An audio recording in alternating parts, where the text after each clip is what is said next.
Hi అండి. Hello. ఈరోజు dish washer గురించి మరొక అప్డేట్తో మేము ముందుకు వచ్చాను. నాకు జరిగిన విషయం అనమాట.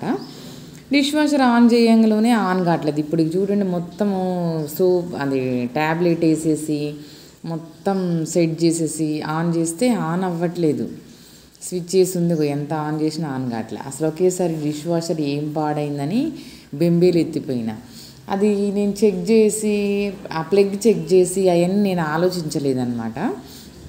ఇంకా అప్పటికప్పుడు భయం వేసేసి అన్నీ తీసేసాను అనమాట. గిన్నెలన్నీ తీసేసి బయట తోముదాంలే అనేసి ఆలోచించేసి అన్ని విధాల అమ్మో ఎవరిని పిలవాలి ఏంటనేసి ఫస్ట్ అయితే కంప్లైంట్ రేజ్ చేశాను అనమాట. ఇక ఇప్పుడు దీని విషయమే చెప్తున్నాను. 5 years వారంటీ అని రాసింది కదా స్టిక్కరు. 5 years వారంటీ ఓన్లీ మోటార్కేనమాట. హోల్ డిష్ వాషర్కి 2 years మాత్రమే ఉందన్నమాట. అయితే ఇంకా 3 years కూడా మేము ఎక్స్ట్రా హోల్ కెలిమినేటర్ మనం డిష్ వాషర్ మీకు ఏ ప్రాబ్లం అయినా రీప్లేస్ చేస్తారు అని అంటే నేను 4,000 కట్టి 5 yearsకి హోల్గా ఏ పీస్ పోయినా కానీ రీప్లేస్ చేయడానికి అట్లా నేను రిజిస్టర్ చేసుకున్నాను అనమాట. అయినా కంప్లైంట్ రేజ్ చేశాను. ఒకవేళ ఎలక్ట్రికల్ ప్రాబ్లం అయినా వాళ్ళనే చూపిద్దాం. ఎలక్ట్రికల్ ప్రాబ్లం వచ్చిందని చూడమనంటే మేము ఓన్లీ డిష్ వాషర్ గురించి చూస్తాము, దాని గురించి చూడము అనేసి ఓన్లీ దాని గురించి చూసేసి ఏ ప్రాబ్లం లేదు, మట్టి కూడా లేదు అవన్నీ అన్నారనమాట. నేను పైన పిక్స్ ఇస్తున్నాను చూడండి, అది చెక్ చేసింది ఆయన. ఇది నేను కంప్లైంట్ చేసిన నెక్స్ట్ డే రోజు ఆయనని పంపించారనమాట, ఎలక్ట్రీషియన్ని, అంటే రిపేర్ చేశానని. కానీ నేను పడుకునేసరికల్లా అవన్నీ బయట వేసుకొని తోమేసరికల్లా పడుకునేసరికల్లా 11 అయిపోయింది అనమాట. ఇక మార్నింగ్ లేసి మళ్ళీ వ్లాగ్ కంటిన్యూ చేశాను. ఆ పిక్స్ పైన ఇచ్చాను, ఎందుకంటే మీకు క్లియర్గా ఉంటుంది అనేసి డిష్ వాషర్ గురించి. ఎందుకంటే స్టెబిలైజర్ పెట్టుకోవాలా అవన్నీ కూడా నాకు ఐడియా లేదు. వాళ్ళని డిష్ వాషర్ వాళ్ళని ఎక్స్పర్ట్స్ని అడగడం బెటర్ అనమాట. నేనన్నా కస్టమర్ కేర్కి ఫోన్ చేసేసి అడిగి అట్లన్నా కనుక్కుంటాను, స్టెబిలైజర్ పెట్టుకోవచ్చు లేదో. ఒక ఎలక్ట్రీషియన్ నెంబర్ ఉందన్నమాట, ఆ నెంబర్కి ఫోన్ చేసి కనుక్కొని పెడతాను. ఇప్పుడు ఈరోజు బ్లాగ్లోని నేను పొద్దున్నే లేచేసరికల్లా గిన్నెలు తోముకొని పెట్టుకున్నాను కాబట్టి హాయిగా ఉంది, డిష్ వాషర్ రాకపోయినా కానీ. ఇక మంచిగా సింగిల్ పాలిష్ రైస్ కాబట్టి పొద్దున్నే ఇక నానబెట్టేసేసి మంచిగా ఫస్ట్ ఈ కడుక్కొని నానబెట్టుకోవాలి, లేకపోతే అన్నం వండుకోవడానికి అప్పటికప్పుడు వీలు కాదనమాట. కానీ ఇది అన్నం కూడా కుక్కర్కి కూడా అంటుకోదన్నమాట. అల్యూమినియం కుక్కర్లు ఇవే ఉన్నాయన్నమాట. ఇవి నా మ్యారేజ్ అయినప్పుడు ఉన్న కుక్కర్లు. ఇవన్నీ తీసేద్దామంటే ఇప్పుడు మనీ కొంచెం స్కేర్సిటీ ఉంది, మరి డబ్బులు కూడా ఎక్కడి నుంచి వస్తలేవు. ఈ యూట్యూబ్ మనీ మీద డిపెండ్ అయితే ఇక అంతే సంగతులు. 2 years అవుతుంది యూట్యూబ్ స్టార్ట్ చేసి, కానీ ఒక సింగిల్ ఎన్పి కూడా వస్తలేదు నాకైతే. అంటే నా మిస్టేక్స్ అని నాకు అర్థమవుతూనే ఉంది. ఫస్ట్ నా మిస్టేక్స్ నేను కరెక్ట్ చేసుకున్నాక నేను ఎక్స్పెక్టేషన్ పెట్టుకోవాలని అనుకుంటున్నాను అనమాట. నా మిస్టేక్స్ ఏంటంటే ఎవ్రీడే వీడియో పెట్టకపోవడం. నిన్న కూడా వీడియో పెడతామనుకొని పెట్టలేకపోయాను. ఇక అట్లా ఉంటుందన్నమాట సిచ్యువేషన్. ఎందుకంటే నిన్న కూడా ఈ డిష్ వాషర్ గోలే సరిపోయింది, మొన్న డిష్ వాషర్ గోలే సరిపోయింది. ఇక నిన్నొచ్చి ఆయన కంప్లైంట్ తీసుకొని రిపేర్ చేసేంతవరకు మనశ్శాంతి లేదనమాట. అట్లా ఉంది సిచ్యువేషను. ఇంకా రైస్ ఏమో కడిగిన దానికి ఒక గ్లాస్కి రెడ్ గ్లాస్తో కోల్చాను కదా ఇందాక, ఆ రెడ్ గ్లాస్తో కోల్చిన దానికి దీనికి నేను డబల్ పోస్తున్నాను అనమాట. అది 200 ml గ్లాస్ ఉంటుంది, ఇదేమో 150 ml ఉంటుందేమో. ఏమో ఇక మా ఇంట్లోనైతే నాకు అట్లా అలవాటు అయిపోయింది. కుక్కర్లో వండి తింటారని ఇదివరకు కూడా చాలాసార్లు చెప్పాను కదా. ఇక అట్లా కంటిన్యూ అయిపోతున్నాను అనమాట. విజిల్ పాడైంది, ఇవన్నీ పాడైనవి. ఇవన్నీ రీప్లేస్ చేసుకోవడానికి టైము ఉండట్లేదు, కొంచెం మనీ ఉన్నప్పుడు టైం ఉండట్లేదు, టైం ఉన్నప్పుడు మనీ ఉండట్లేదు. ఈ హాట్ వాటర్ ఏమో ఇక పొద్దున్నే వాళ్ళు లేవకముందే కాగబెడితేనే మంచిగా కాగి చల్లగా అయి ఉంటే స్కూల్కి వెళ్ళే టైం కల్లా. మళ్ళీ ఇక కందిపప్పు ఇలా వేయించేసి చేస్తున్నాను.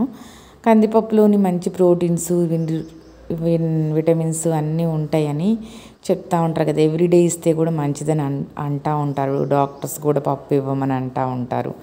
అందుకోసం మ్యాక్సిమం పప్పు చేయడానికి ట్రై చేస్తాను, కానీ ఎవ్రీడే పాసిబుల్ అవ్వదు కదా. కానీ పప్పుకూర ఏంటంటే మెయిన్గా ఆకుకూరలు అట్లా ఏదైనా కానీ ఎక్కువ క్వాంటిటీ పోతూ ఉంటుంది, కొంచెం గ్రేవీ లాగా అయినట్టు అయ్యి. వేరే కర్రీస్ అయితే గ్రేవీ అవన్నీ తయారవ్వడానికి టమాటా ప్యూరీ, ఆనియన్స్ ఎక్కువ వేయటం అవి జరుగుతూ ఉంటాయి కదా. పప్పు కర్రీ అయితే మనకి మంచిగా ఇష్టంగా, కానీ పప్పు కర్రీలు కూడా ఈ మధ్య మామూలుగా చేస్తే తినట్లేదు అన్నమాట. ఏదన్నా మెంతికూర పప్పు కానీ, ఆకుకూర పప్పు కానీ, దోసకాయ పప్పు కానీ అట్లాంటివి అయితేనే మా ఇంట్లో ఎక్కువగా పోతున్నాయి అన్నమాట. ఇక నేనైతే ఈరోజు దోసకాయ పప్పు చేస్తున్నాను. అంతకు ముందుగా ఏంటంటే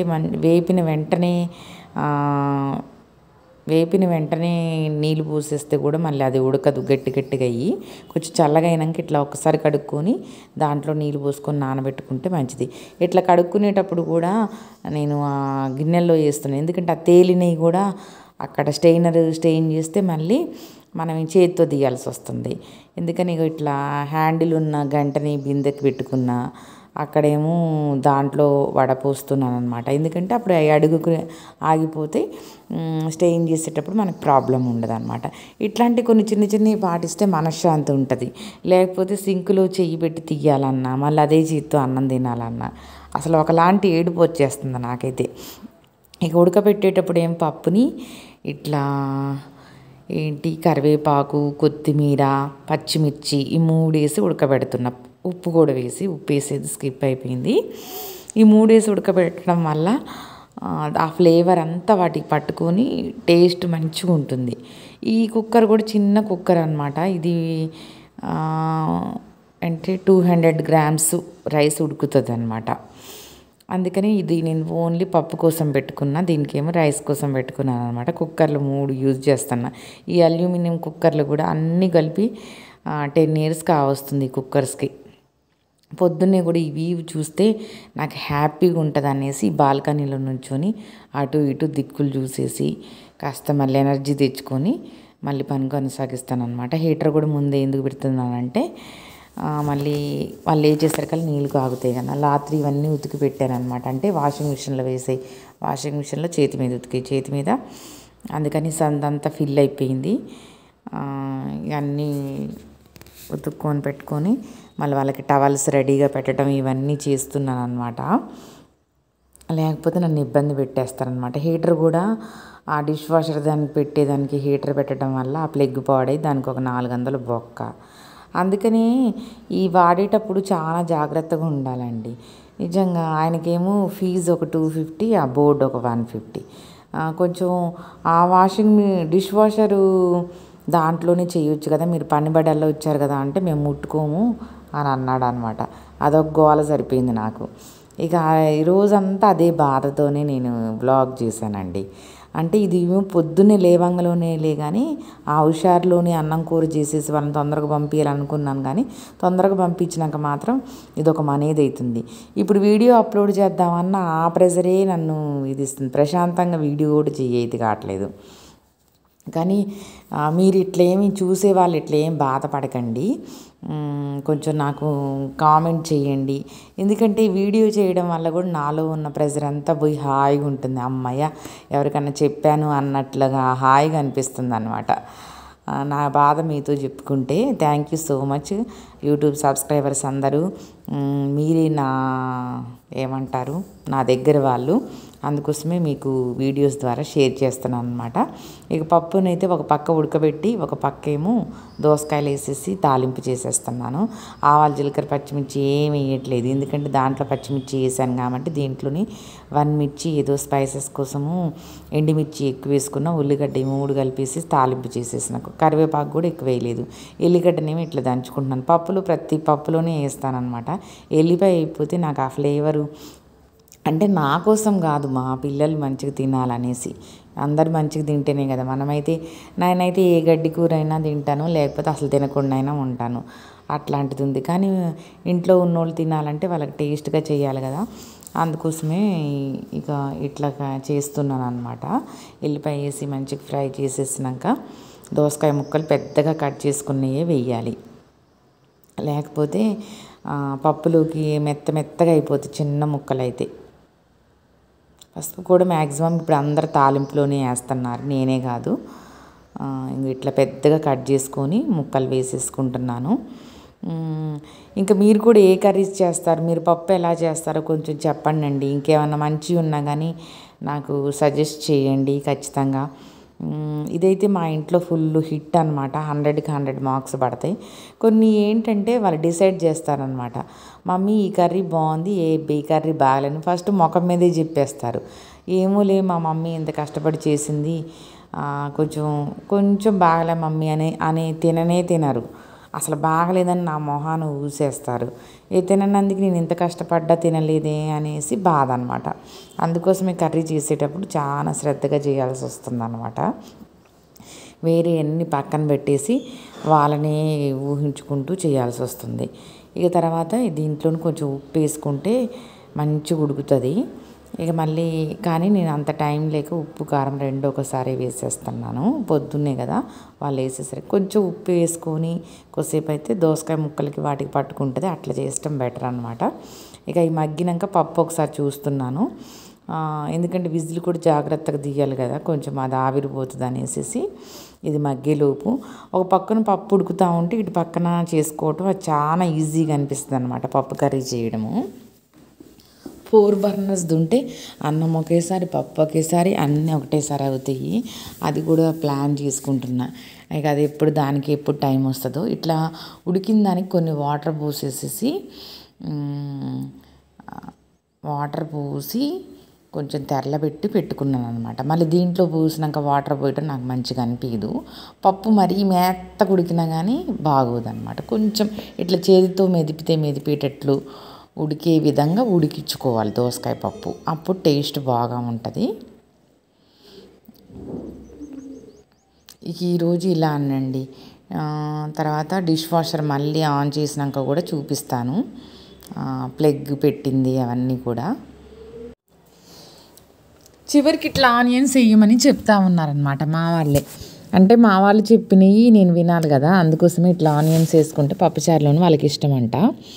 అంటే మా పాప, మా బాబు, వాళ్ళు ముగ్గురు అనమాట. మా సారు పప్పు ఇలా చెయ్యి, ఇట్లా చేస్తే బాగుంది అంటే ఒకసారి మనం ట్రై చేసామనుకో అది బాగుందని అంటే మళ్ళీ దాన్ని కంటిన్యూ చేయటం. ఇప్పుడు గోడు చిక్కుడుకాయ, ఇంకేంటి బెండకాయ కూడా ఈ మధ్య తగ్గించేసినాం. అంటే ఇంట్లో క్యాప్సికం కూడా వండితే తినరు. మనిషికి ఒక కూర ఎక్కడ చేస్తాం, అందరం తినే కూర చేయడం అనమాట. తర్వాత ఇక అన్నము ఇట్లా ఆరబెట్టేసేసి బాక్స్లో పెడుతున్నాను. ఎందుకంటే ఇట్లా ఆరబెట్టకుండా డైరెక్ట్గా మూత పెట్టాను అనుకోండి, ఇక అంతే మధ్యాహ్నం కల్లా కొంచెం నీళ్ళుగా అనిపిస్తూ ఉంటుంది అనమాట. రైస్ చూడండి సింగిల్ పాలిష్ అయినా కలర్ ఏమీ చేంజ్ కాలేదు. చిన్నప్పుడు ఒడ్లు దంచుకొని అన్నం తింటే ఎలా ఉంటుందో అలా ఉంటుందన్నమాట ఈ రైసు. మరి ఒడ్లు నానబెట్టి అన్నం చేస్తారా అంటే బియ్యం చేస్తారంట, మరి తెలీదు. పప్పు కూడా వేసే ఉంచాను. తర్వాత పాప్కార్న్ స్నాక్స్ పెట్టాను. ఇంకా వాళ్ళకి పాస్తా కూడా చేశాను. ఇవన్నీ ఎందుకులే అనేసి వీడియో లెంత్ అవుతుంది అనేసి నేను అన్నీ వీడియో తీయలేదు. వ్లాగ్ అయితే ఇలా అయిందండి. ఇక మధ్యలోని వాషింగ్ మిషన్, డిష్ వాషర్ ఈ మధ్యలో ఏమైనా పని చేయకపోతే చచ్చే భయము. ఏదైనా హ్యాపీగానే ఉంది. మీరు కూడా ఎలా ఉన్నారో తప్పనిసరిగా వీడియో చూసేవాళ్ళు కామెంట్ చేయండి. అన్నీ సర్దినాక మా పాపకి జడేస్తున్నాను అనమాట. ఒక్కోసారి తినట్లేదు, స్కిప్ చేస్తున్నారు బ్రేక్ఫాస్ట్. అందుకే ఒక 10 నిమిషాల ముందు తొందరగా రెడీ చెయ్యి అని అంటూ ఉంటారు. ఈరోజు అయితే కొంచెం తిన్నాకనే జడేస్తున్నాను. ఎందుకంటే నేను రాత్రి అన్నీ సర్ది పెట్టుకొని 6 o'clock లేసాను కదా, ఏమీ సర్దినప్పుడు మాత్రం 5కి లేవాల్సి వస్తుంది అనమాట. అన్నీ సర్ది పెట్టుకుంటే కనుక 6కి లెగుస్తాను. అయినా 5 అవుతుందంటేనే అమ్మో ఎవరో కొట్టినట్టే లేగాల్సి వస్తుందన్నమాట.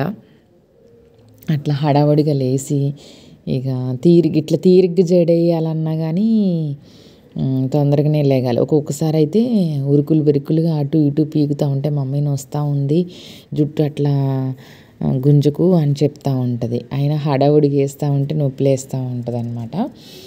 ఇక తర్వాత అన్ని బ్యాగ్స్ ఇలా చదిరేసి వాళ్ళని ప్రశాంతంగా పంపిస్తే కానీ నాకు హాయిగా ఉందన్నమాట. వీడియో మొత్తం చివరి వరకు చూసినందుకు thank you so much. Video ఎలా ఉందో తప్పనిసరిగా కామెంట్ చేయండి.